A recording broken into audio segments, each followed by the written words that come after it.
आज हम लोग इस वीडियो के माध्यम से जानेंगे कि बंध विखंडन क्या होते हैं।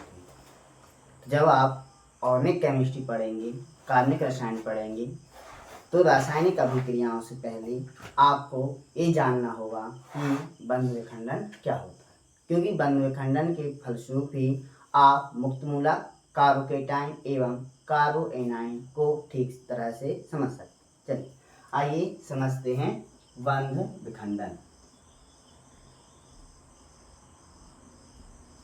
तो जो बंध विखंडन होता है, जब दो परमाणु आपस में सहसंयोजी बंध का निर्माण करते हैं, तो जब हम बंध को तोड़ते हैं तो क्या होता है, बंध का विखंडन होता है।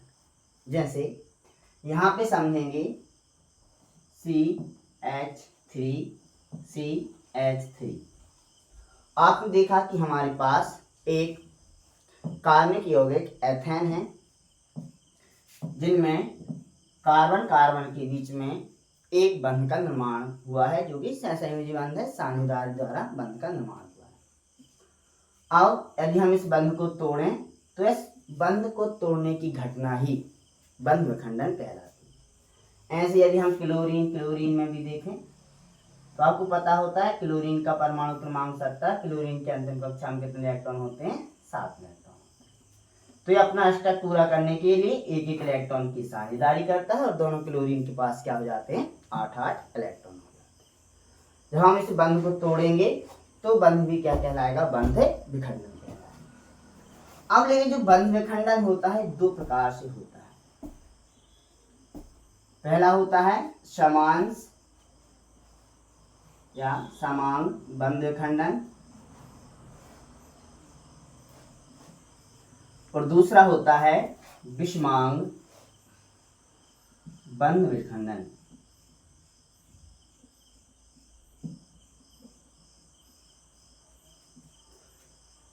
समांश आपको शब्द से ही समझ में आ रहा होगा, होमोलैप्टिक क्लीवेज, अंग्रेजी में से बोलते हैं होमोलैप्टिक क्लीवेज। होम मतलब समान। तो यहाँ पे देखेंगे, हालांकि जो समांश विखंडन होता है परावैगनी विकिरण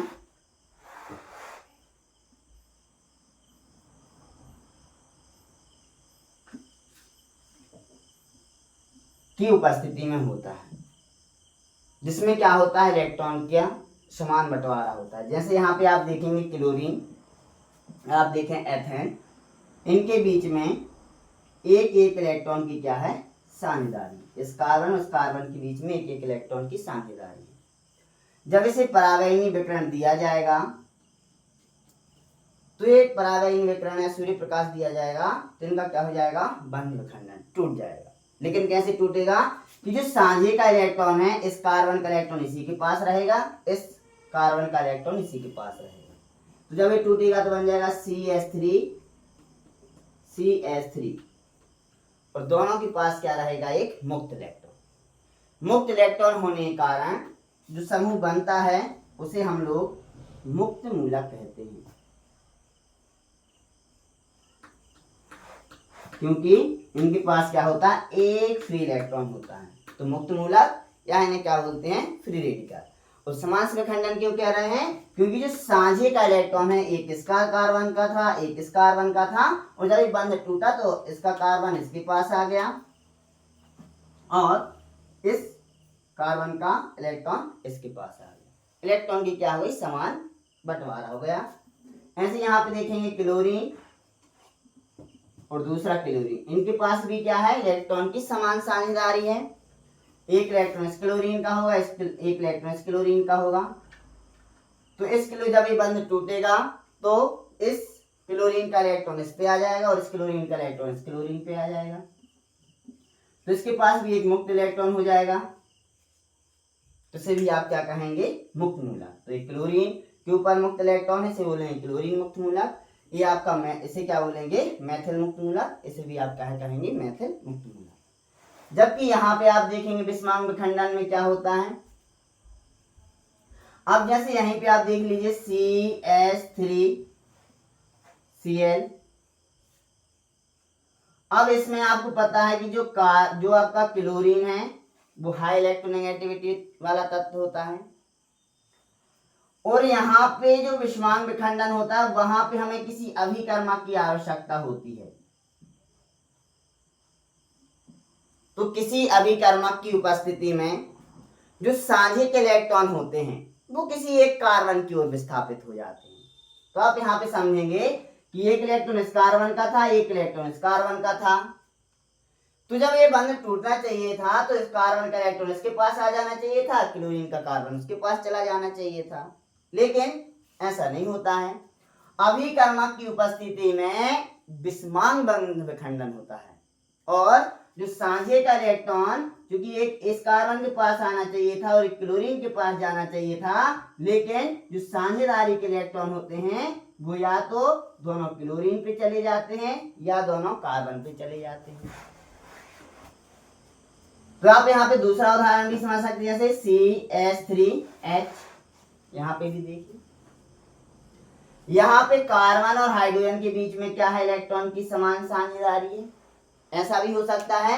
अब यहाँ पे जो कार्बन है ये क्या करेगा, साझे के दोनों इलेक्ट्रॉन को अपनी ओर खींच लेगा। तो जब क्लोरीन साझे के दोनों इलेक्ट्रॉन को अपनी ओर खींच लेगा तो कार्बन के इलेक्ट्रॉन चले जाएंगे, तो बन जाएगा CH3+ कार्बोकेटाइन।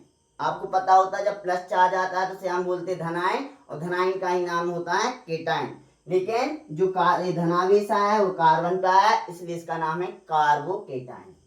ऐसे ही यहाँ पे आप देखिए, जब किसी पर ऋणावेश आ जाता है तो उसे बोलते हैं एनायन, और चूंकि जब इस कार्बन साझे के इलेक्ट्रॉन को मतलब हाइड्रोजन के इलेक्ट्रॉन को भी अपनी ओर खींच लेगा किसी अभिकर्मक की प्रेजेंस में, उपस्थिति में, तो इस पे आ जाएगा ऋणायन, ऋणायन को बोलते हैं एनायन। क्योंकि यहाँ पे कार्बन पे एनायन हुआ है इसलिए इसे हम बोलेंगे कार्बो एनायन, और इस पे क्या रहेंगे, इलेक्ट्रॉन रहेंगे 2। तो यहाँ पे आपने विषमांग विखंडन में क्या देखा कि समान विखंडन में क्या देखा कि इलेक्ट्रॉन का समान बंटवारा हुआ, जिसका इलेक्ट्रॉन था उसके पास पहुंच गया। और आपने विषमांग विखंडन में क्या देखा कि साझे का इलेक्ट्रॉन किसी एक की ओर विस्थापित हो गया। ऐसा नहीं हुआ कि जिसका इलेक्ट्रॉन था उसके पास चला गया। कार्बन का इलेक्ट्रॉन था एक क्लोरीन का, लेकिन दोनों इलेक्ट्रॉन किसके पास चलेगा, क्लोरीन के पास। तो क्लोरीन पे आ जाएगा ऋणावेश और CH3 पे आ जाएगा धनावेश। ऐसे यहाँ पे आप देखेंगे हाइड्रोजन का इलेक्ट्रॉन मेथिल पे चला गया तो हाइड्रोजन पे आ जाएगा धनावेश और मेथिल पे आ जाएगा ऋणावेश। तो यहाँ पे आपका बन गया कार्बोकेटाइन और ये बन गया कार्बो एनायन। तो ये हुआ आपका विषमांग विखंडन और ये हुआ आपका समान विखंडन। अब अगले वीडियो में हम लोग जानेंगे, एक एक के बारे में पढ़ेंगे। मुक्त मूलक क्या होता है, कार्बोकेटाइन क्या होता है, कार्बो एनायन क्या होता है, और इन सबका स्थायित्व, इनकी संरचना आदि के बारे में पढ़ेंगे।